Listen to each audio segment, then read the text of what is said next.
Padmashri award વિજેતા સુરેશભાઈ સોનીની 54 વર્ષની સમાજ સેવા હિંમતનગરમાં 37 એકરની કૃષ્ણ યજ્ઞ સંસ્થામાં 1054 દર્દીઓને આપ્યો આશરો 80 વર્ષની વયે મળ્યું સન્માન। સાબરકાંઠા કુષ્ઠરોગી અને નિરાધારનો આધાર બનેલા સેવાભાવી સુરેશ સોનીને કેન્દ્ર સરકાર દ્વારા પદ્મશ્રી એવોર્ડ આપીને સન્માનિત કરાયા।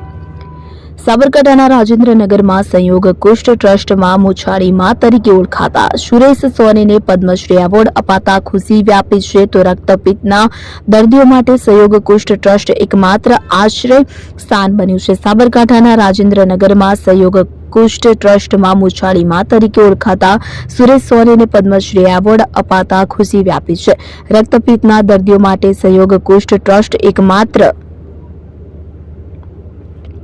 આશ્રય સ્થાન બન્યું છે, જેમાં આજની તારીખે 1051 થી વધારે દર્દીઓ સ્વમાનભેર જિંદગી જીવી રહ્યા છે। રોગીઓ અને નિરાધાર માટે આધાર બનેલા સુરેશ સોનીને કેન્દ્ર સરકાર દ્વારા પદ્મશ્રી એવોર્ડ આપીને સન્માનિત કરવામાં આવ્યા હતા। સાબરકાંઠા જિલ્લાના હિંમતનગરથી શામળાજી હાઈવે પર હિંમતનગરથી 30 કિલોમીટરની અંતરે આવેલ સંયોગ કુષ્ઠ ટ્રસ્ટ નામની સંસ્થા છેલ્લા 35 વર્ષથી નિરંતર રક્તપિત્ત, દિવ્યાંગ તેમજ જેનું કોઈ આધાર ન હોય તેવા અને સમાજથી તરછોડાયેલા લોકોનું આધાર સ્તંભ બની રહ્યું છે। સંયોગ કુષ્ઠ ટ્રસ્ટની સ્થાપના 1978માં હિંમતનગર નજીક આવેલા રાયગઢ ગામ પાસે હાઈવે ઉપર 31 એકર જગ્યામાં નિર્માણ પામ્યું છે, કે જેમાં સુરેશ સોની નિરંતર સેવાનું ધોધ વહાવી રહ્યા છે।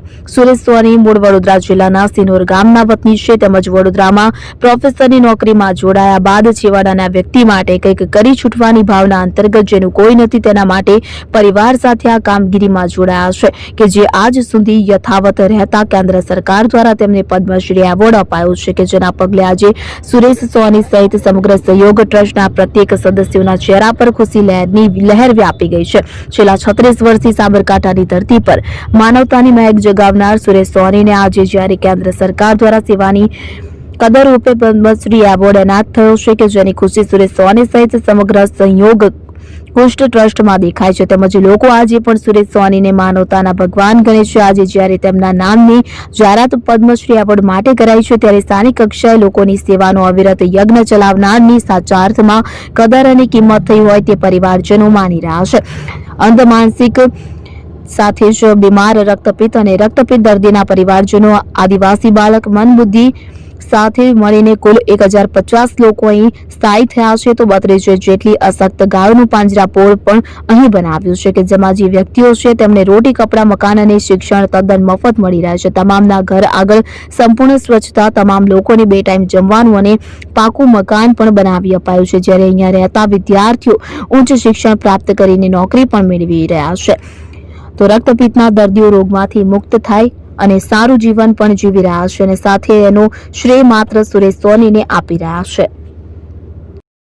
घना उत्साह है। भारत सरकार ने हमको पसंद किया, इसके लिए मैं बहुत खुशी है। ખાસ આ સેવા યજ્ઞ ક્યાંથી શરૂ કરો, અહીંયા કેટલા બાળકો છે, કયા પ્રકારના બાળકો અહીંયા રહેતા હોય છે? અહીંયા તદ્દન મફત બાળકોને રાખવામાં આવે। મને કહેતા આનંદ થાય છે કે દીકરાઓ કરતાં દીકરીઓની સંખ્યા વધારે છે। અમે એમની પાસેથી કોઈ પૈસા લેતા નથી। પ્રવાસ, ટ્યુશન વગેરેની બધી જ એમને મફત આપવામાં આવે છે। કેટલા વર્ષથી આ યજ્ઞ છે ચાલુ કર્યું હતું ને અત્યારે કેટલી ખુશી પદ્મશ્રી મળે છે? સંસ્થા 1988માં શરૂ થયેલી, ત્યાર પહેલાં લેપ્રસીના બાળકો હતા। અત્યારે તદ્દન નજીકના આદિવાસી